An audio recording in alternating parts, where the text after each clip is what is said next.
Assalamualaikum warahmatullahi wabarakatuh. Perkenalkan, nama saya Dian Sugiharti dengan NPM CF 23110070 dari Prodi Manajemen Logistik. Di sini saya akan mengulas kembali materi pada mata perkuliahan Customer Relationship Management dengan judul Penciptaan Nilai Pelanggan. Nah, pertama-tama saya akan menjelaskan terlebih dahulu apa itu definisi nilai pelanggan. Nilai pelanggan sendiri merupakan selisih antara manfaat yang didapat pelanggan saat menggunakan produk atau jasa dibandingkan dengan pengorbanan. Pengorbanan tersebut mencakup biaya, waktu, tenaga, psikis yang dikeluarkan untuk mendapatkannya. Nilai ini bisa berupa kepuasan, kepercayaan, atau pengalaman positif lainnya yang membuat pelanggan merasa untung dan ingin kembali membeli. Nah, contoh sederhana yang dapat kita ambil dari nilai pelanggan yaitu seperti perusahaan Paragon yang menjual produk kecantikan seperti bedak, cushion, lipstick, atau eyeshadow. Nah, Paragon ini nggak hanya menjual barang atau produk, tetapi mereka juga menjual kepercayaan diri dan kecantikan. Nah, pada poin kedua yaitu manfaat dari menciptakan nilai pelanggan.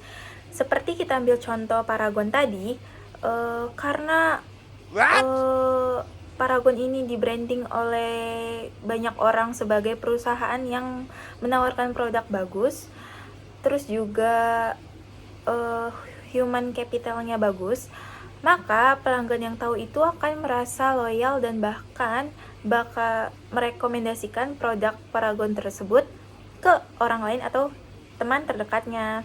Yang kedua, semakin banyak pelanggan yang puas karena produk dan layanannya, maka semakin besar peluang perusahaan tersebut untuk mendapat pelanggan baru. Kalau untuk mendapat pelanggan baru kan berarti jangkauannya luas ya, dari teman ke teman, dari sahabat ke sahabat, atau dari saudara ke yang lain lagi. Terus yang terakhir ada nilai pelanggan seumur hidup atau customer equity, yang dimana itu menjadi ukuran kinerja perusahaan yang lebih baik daripada sekedar penjualan. Poin ketiga ada dimensi dari nilai pelanggan. Ini mencakup beberapa aspek, yaitu ada 8. Kita bahas satu-satu ya. Yang pertama ada nilai produk. Nilai produk ini menilai dari segi kualitasnya dan juga dari model dan desain produk. Yang kedua ada nilai dari pelayanan. Ini tuh mencakup kecepatan dari pelayanan, ketepatan dari pelayanan, dan kepuasan dari pelayanan. Yang ketiga ada nilai personil. Yang diukur tuh dari gimana sih keramahan karyawannya dalam melayani pelanggan, dan gimana sih keahlian karyawannya. Itu tuh mencakup komunikasi antar karyawan dan karyawan. Yang keempat itu ada nilai citra. Nilai citra ini dilihat dari sudut pandang pelanggan ya, terhadap reputasi atau perusahaan atau merek tersebut gitu. Yang kelima ada harga moneter. Harga moneter ini tuh jumlah harga uang yang dikeluarkan untuk membeli produk atau jasa itu. Ataukah harga yang dikeluarkan worth it atau mahal gitu. Keenam ada biaya waktu. Biaya waktu ini tuh waktu kita untuk membeli produk itu, ataukah waktunya terjangkau atau malah berangsur lama gitu.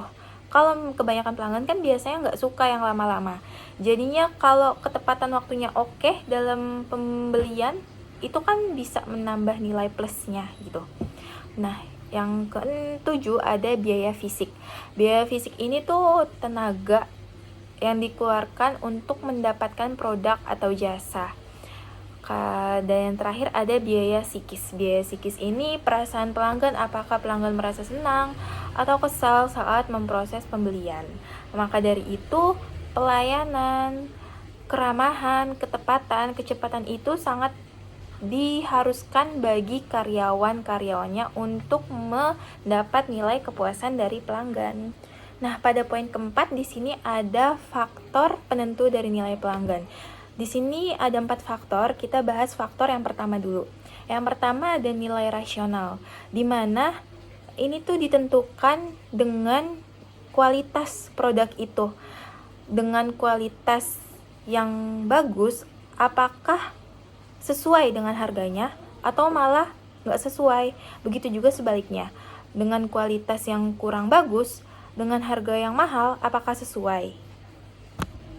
Yang kedua ada nilai emosional. Setiap pelanggan itu memiliki rasa emosional yang berbeda-beda. Maka setiap pelanggan itu sebaiknya kalian harus mengerti atau mengetahui tipe-tipe pelanggan ini seperti apa. Karena pada saat pelanggan itu memutuskan untuk membeli produk di kita atau baru melihat-lihat, itu pelanggan akan menaruh rasa kepercayaannya, kenyamanan dia, pengalaman berharganya, dan membangun hubungan emosional itu antara pelanggan, karyawan, atau perusahaan. Yang ketiga ada nilai dari produk, pelayanan, personil, dan citra. Jika keempatnya ini semakin baik kualitasnya, maka semakin tinggi nilai yang dirasakan oleh pelanggan. Yang terakhir ada biaya.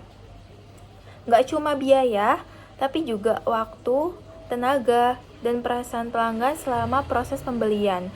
Jika ketiga faktor itu membuat tidak mengganggu pelanggan, maka itu akan menjadi tinggi nilai penentunya. Tapi kalau misalkan selama proses pembelian itu pelanggan merasa tidak nyaman, pelanggan merasa waktunya terbuang-buang, atau perasaannya atau harganya juga nggak sesuai sama ekspektasi mereka, maka pelanggan akan merasakan kecewa dan mungkin akan nggak kembali lagi ke kita gitu. Setiap perusahaan pasti pengen dong mendapat nilai pelanggan tuh tinggi. Tapi gimana sih strategi untuk mendapatkan itu? Di sini ada 5 strategi untuk membangun nilai pelanggan. Yang pertama ada more for less, di mana perusahaan itu menawarkan manfaat lebih tapi dengan biaya yang lebih rendah dari pesaing. Yang kedua ada more for same, di mana perusahaan memberikan manfaat lebih dengan biaya yang sama, seimbang. Yang ketiga ada same for less, yaitu perusahaan memberikan manfaat sama, setara dengan biaya lebih rendah. Yang keempat ada more for more, yaitu perusahaan memberikan manfaat lebih dengan biaya lebih juga. Biasanya untuk more for more ini dilakukan untuk produk yang premium. Yang terakhir ada less for less, di mana perusahaan memberikan manfaat lebih sedikit dengan biaya yang lebih sedikit juga. Ini tuh biasanya untuk segmen-segmen tertentu. Di poin terakhir ini aku bakal ngasih tahu kamu tips untuk menciptakan nilai pelanggan. Tips yang pertama yaitu kita memahami dulu kebutuhan pelanggan lewat komunikasi dan riset. Jadi kalau misalkan ada sosial media, kita bisa tuh menggunakan itu sebagai bentuk riset kita untuk mengetahui pelanggan ini tuh butuhnya apa. Nah, yang kedua, perbaiki kualitas dan produk layanan secara berkelanjutan. Yang ketiga, ada memberikan pengalaman positif saat pelanggan berinteraksi dengan perusahaan. Yang terakhir adalah membangun kepercayaan dan hubungan emosional agar pelanggan merasa dihargai.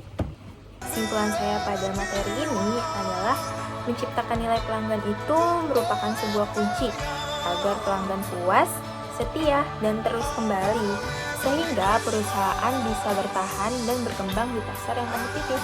Terima kasih.